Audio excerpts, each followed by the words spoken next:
আলহামদুলিল্লাহি ওয়াসসালাতু আলা আহলিহা আম্মা বা'দ ফাকাদ ক্বালা আল্লাহু সুবহানাহু ওয়া তাআলা লাইলাতুল কদরি খায়রুম মিন আলফি শাহর وعن أبي هريرة رضي الله تعالى عنه قال النبي صلى الله عليه وسلم من يقوم ليلة القدر إيمانا واحتسابا غفر له ما تقدم من ذنبه।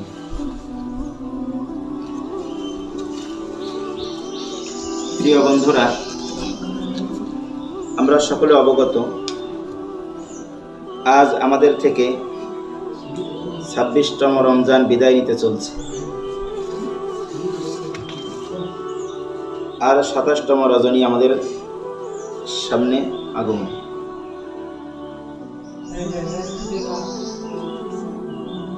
আসলে এই রমজানের শেষ দশককে ঘিরে আমাদের অনেক করণীয় রয়েছে।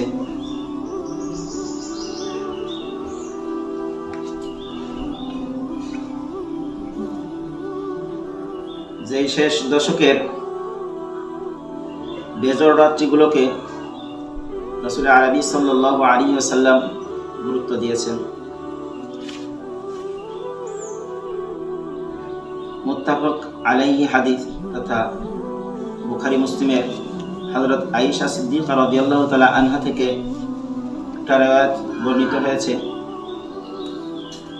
সেখানে তিনি বলেন, আন্না রাসূলুল্লাহ সাল্লাল্লাহু আলাইহি ওয়াসাল্লাম قال تحروا ليلة القدر في البتر من العشر الأواخر من رمضان। এর রাতের মধ্যে রাসূল আরবি সাল্লাল্লাহু আলাইহি ওয়াসাল্লাম ইরশাদ করেছেন, তোমরা রমজানের শেষ দশকের বেজর রাতগুলোতে লাইলাতুল কদর তালাশ করো। তো লাইলাতুল কদরের যে বেজর রাত্রিগুলো, তার মধ্যে থেকে 21, 23, 25 আমাদের থেকে বিদায় নিয়েছে। আমাদের সম্মুখে আর 2টা দিন রয়েছে, একটা হলো 27শে রজনী আর একটা হলো 29শে রজনী। তো রাসূল আরবি সাল্লাল্লাহু আলাইহি ওয়াসাল্লাম উক্ত হাদিসের মধ্যে শেষ দশকের বেজর রাতগুলোর ব্যাপারে বলেছেন, এই বেজর রাতগুলোর মধ্যে 27তম রজনী একটা, যদিও এ ব্যাপারে আবু দাউদ শরীফের 1386 নম্বর হাদিসে আসছে, যেটা হযরত মুয়াবিয়া ইবনে আবি সুফিয়ান রাদিয়াল্লাহু তাআলা আনহু থেকে বর্ণিত। তিনি নবী করিম সাল্লাল্লাহু আলাইহি ওয়াসাল্লাম থেকে riwayat করেন যে নবী করিম সাল্লাল্লাহু আলাইহি ওয়াসাল্লাম লাইলাতুল কদরের ব্যাপারে বলেছেন, লাইলাতুল কদরি লাইলাতুস 27। লাইলাতুল কদরটা হলো 27তম রজনী। এই হাদিসটা মানের দিকে যদি আমরা লক্ষ্য করি, হাদিসটার মান সহিহ। যে হাদিসটা ইবনে হিব্বান রাহমাতুল্লাহ আলাইহি তার সহিহ ইবনে হিব্বানের 925 নম্বর হাদিস হিসেবে নিয়ে আসছেন, এবং ইমাম বাইহাকি রাহমাতুল্লাহ আলাইহি সুনানে বাইহাকির 4 নম্বর খণ্ডে 312 নম্বর পেজে নিয়ে আসছেন হাদিসটা, এবং ইমাম আহমদ রাহমাতুল্লাহ আলাইহি মুসনাদ আহমদের 5 নম্বর খণ্ডের 123 নম্বর পৃষ্ঠায় হাদিসটা উল্লেখ করেছেন। এছাড়া আরো হাদিস গ্রন্থের অন্যান্য কিতাবের মধ্যে হাদিসটা নিয়ে আসছেন। এই উক্ত হাদিসের দিকেও যদি আমরা লক্ষ্য করি, যে 27তম রজনী অন্যান্য রজনী থেকে কিছুটা হলেও একটু গুরুত্ব বহন করে। তো যাই হোক, এই বেজর রজনীগুলোতে কোরআন ও হাদিসের আলোকে লাইলাতুল কদরের বিশেষ 3টি ফজিলত রয়েছে। প্রথম নম্বর ফজিলত, যেটা আল্লাহ পাক রব্বুল আলামিন কোরআন কারীমের মধ্যে সূরাতুল কদরে ইরশাদ করেন, লাইলাতুল কদরি খায়রুম মিন আলফি শাহর। যে কদরের রজনীটা হলো 1000 মাসের থেকেও উত্তম। এটাই সবথেকে বড় ফজিলত। যেই রজনীর ব্যাপারে স্বয়ং আল্লাহ পাক রব্বুল আলামিন নিজেই ফজিলতের কথা বর্ণনা করে দিয়েছে। 2 নম্বর ফজিলতের ব্যাপারে যদি আমরা রাসূলুল্লাহ সাল্লাল্লাহু আলাইহি ওয়াসাল্লামের হাদিসের দিকে যদি লক্ষ্য করি, এটা মুত্তাফাক আলাইহি হাদিস, বুখারী শরীফের 35 নম্বর হাদিস এবং মুসলিম শরীফের 760 নম্বর হাদিসে আসছে, عن أبي هريرة رضي الله تعالى عنه قال قال النبي صلى الله عليه وسلم من يقوم ليلة القدر إيمانا واحتسابا غفر له ما تقدم من ذنبه। উক্ত আয়াতে নবী করিম সাল্লাল্লাহু আলাইহি ওয়াসাল্লাম বলেন, যে ব্যক্তি ইয়াকিন ও আস্থার সাথে এই লাইলাতুল কদরে নফল ইবাদত করবে, আল্লাহ পাক রব্বুল আলামিন তার পূর্বের সমস্ত গুনাহগুলো ক্ষমা করে দিবেন। সুবহানাল্লাহ। আল্লাহ পাক রব্বুল আলামিন আমাদের নিয়ামত স্বরূপ এই লাইলাতুল কদর রেখে দিয়েছেন। 3 নম্বর ফজিলতটা যদি আমরা লক্ষ্য করি, শুআবুল ঈমানের মধ্যে আসছে, হযরত আনাস রাদিয়াল্লাহু তাআলা আনহু থেকে বর্ণিত, তিনি বলেন, قال رسول الله صلى الله عليه وسلم إذا كان ليلة القدر نزل جبريل في كبكبة من الملائكة يصلون ويسلمون على كل قائم أو قاعد يذكر الله عز وجل। উক্ত আয়াতের মধ্যে নবী করিম সাল্লাল্লাহু আলাইহি ওয়াসাল্লাম ইরশাদ করেন, যখন লাইলাতুল কদর আসে, জিবরিল আমিন একদল ফেরেশতাদেরকে নিয়ে জমিনে ঘুরতে থাকেন, ঘুরে ঘুরে দেখতে থাকেন এবং প্রত্যেক আল্লাহ তাআলার ইবাদতকারীদের জন্য রহমতের দোয়া করতে থাকেন, তাদের উপরে শান্তির দোয়া করতে থাকেন। এছাড়াও হাদিস গ্রন্থের অন্যান্য কিতাবের মধ্যে অনেক ফায়দার কথা আসছে। মোট কথা, এই লাইলাতুল কদর মহিমান্বিত রজনী, এই রাত্রে আমাদের অনেক ফায়দা রয়েছে। এই রজনীর মধ্যে আমাদের নফল ইবাদতের মধ্যে কাটাতে হবে। বিশেষ করে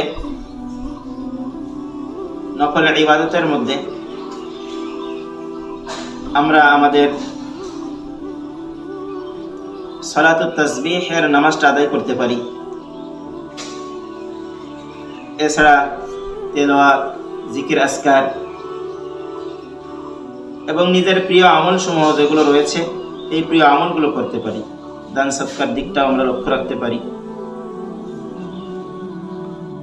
বিশেষ করে এই রজনীতে নবী করিম সাল্লাল্লাহু আলাইহি ওয়াসাল্লাম ক্ষমার শিক্ষা দিয়েছেন। বিষয়টা যদি আমরা তিরমিজি শরীফের 3513 নম্বর হাদিসের দিকে লক্ষ্য করি, আমাদের বিষয়টা আরো স্পষ্ট হয়ে যাবে, যেটা হযরত আম্মাজান আয়েশা সিদ্দিকা রাদিয়াল্লাহু তাআলা আনহা থেকে বর্ণিত। তিনি বলেন, নবী করিম সাল্লাল্লাহু আলাইহি ওয়াসাল্লামকে উদ্দেশ্য করেই বলেন, আর আইতা ইন আলিমতু আইয়া লাইলাতিন লাইলাতুল কদরি মাযা আকুলু ফিহা।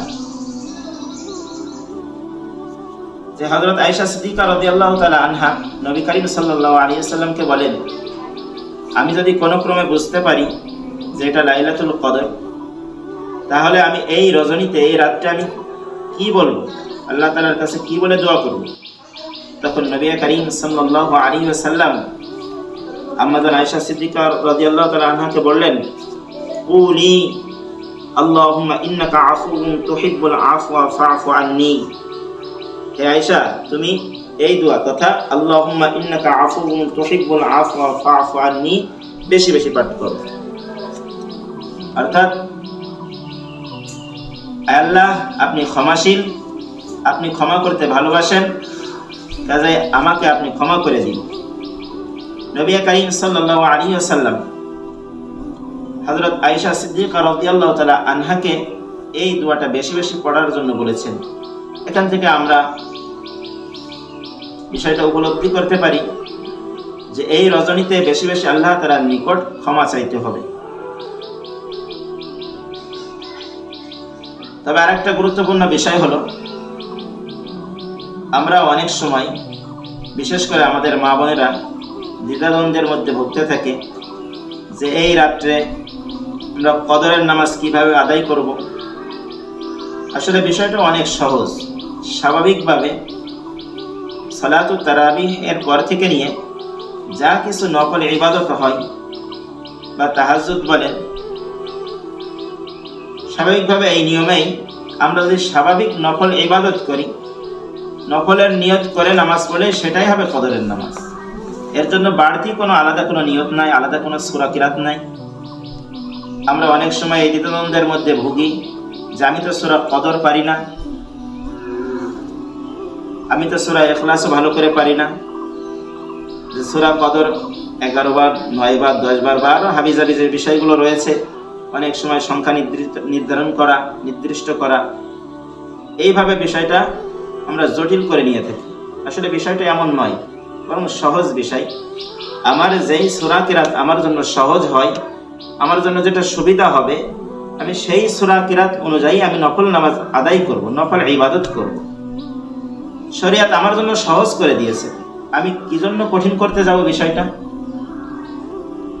স্বাভাবিকভাবে আমার নিকট যেই কিরাতটা, যেই তেলাওয়াতটা সহি শুদ্ধ, সেই কিরাতের মাধ্যমে, সেই তেলাওয়াতের মাধ্যমেই আমি নামাজ আদায় করব। এটাই হবে আমার কদরের নামাজ। সবশেষ দুইটা গুরুত্বপূর্ণ বিষয় হলো, আসলে এই রজনীতে সারা রাত আমাদের জাগ্রত হতে হবে বিষয়টি এমন নয়, এটা কোনো জরুরি বিষয় নয়। বরং ইবাদতের জন্য প্রফুল্ল চিত্তে মনকে শান্ত রেখে যদি আমি ইবাদত করতে পারি, তাহলে ওই ইবাদতে আমরা উপকৃত হব।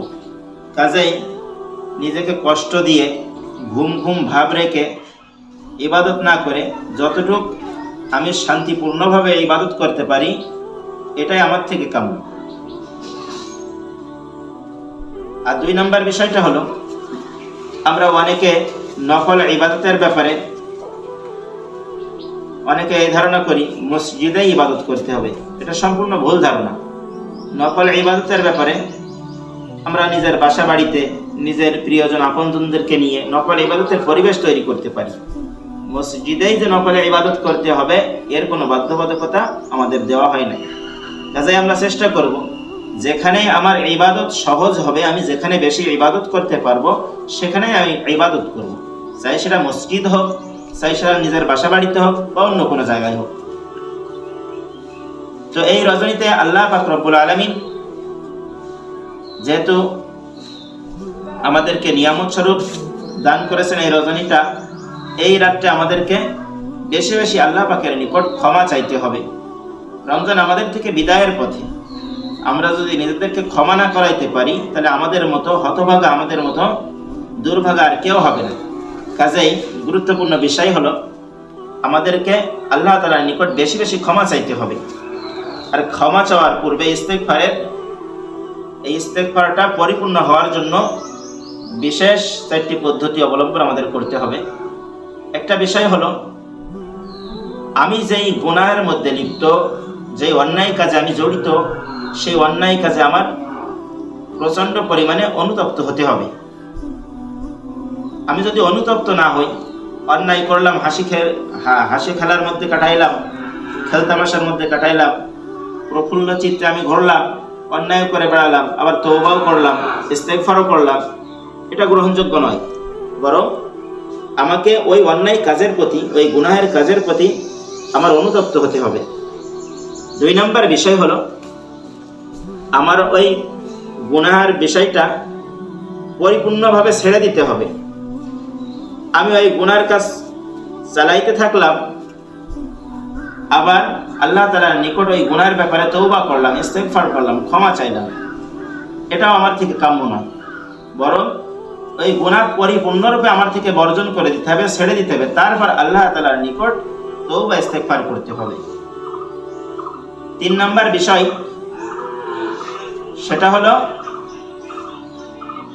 আমাকে এই গুনাহ না করার ব্যাপারে, এই গুনাহ ছেড়ে দেওয়ার ব্যাপারে দৃঢ় প্রতিজ্ঞা করতে হবে, যাতে করে আমি আর ভবিষ্যতে এই গুনার কাজে লিপ্ত না হই। চতুর্থ নাম্বার বিষয়টা হলো অন্যের হক আদায় করতে হবে। আসলে তো হুকুকুল ইবাদ, যেটা যদি বান্দা যদি না মাফ করেন, আল্লাহ পাক রব্বুল আলামিন মাফ করেন না। কাজেই আমার থেকে কেউ যদি কোনো বিষয়ের হক রাখে, সে যদি আমার থেকে কোনো বিষয় পায়, এই পাওনাটা পরিশোধ করতে হবে। বা যে কোনো হক, চাই সেটা আমি হতে পারে, টাকা পয়সার হকও হতে পারে, আবার কারোর মানহানি করার কারণে তার মান সম্মানে যে একটা আঘাত আসছে, এমন বিষয় হতে পারে। এই জন্য অন্যের হকটা আদায় করতে হবে, তার থেকে আগে ক্ষমা চেয়ে নিতে হবে, তার বিষয়টা আগে পরিষ্কার করতে হবে, এরপর আল্লাহ পাক রব্বুল আলামিনের নিকট ক্ষমা চাইতে হবে। যদি আমরা এই চারটা বিষয়কে যদি সামনে রেখে যদি আল্লাহ পাক রব্বুল আলামিনের নিকট এই রজনীতে বেশি বেশি ক্ষমা চাইতে পারি, আল্লাহ চাহেন তো আমাদেরকে মাফ করে দিবেন। আল্লাহ পাক রব্বুল আলামিন আমাদের সকলকে উক্ত কথার উপর আমল করার তৌফিক দান করুন। ওয়া আখিরু দাওয়ানা আলহামদুলিল্লাহি রাব্বিল আলামিন।